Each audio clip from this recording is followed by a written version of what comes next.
Tutorial para o que fazer quando cai a internet. Desesperar. Brincando.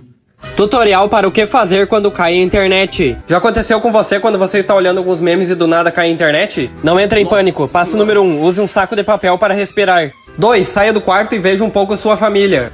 Filho, você tá vivo! Mãe! Filho! Pai! Vai trabalhar. 3. Reinicie o roteador. E enquanto você espera, prepare um cafezinho. 4. Mano, deixa pra lá.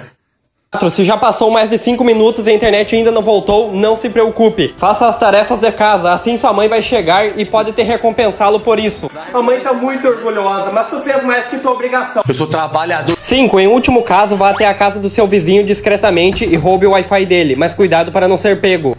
Ei, o que tá fazendo na minha casa? Eu só quero roubar o Wi-Fi. O desgraçado literalmente roubou o Wi-Fi. Trying to find the motive. Why do I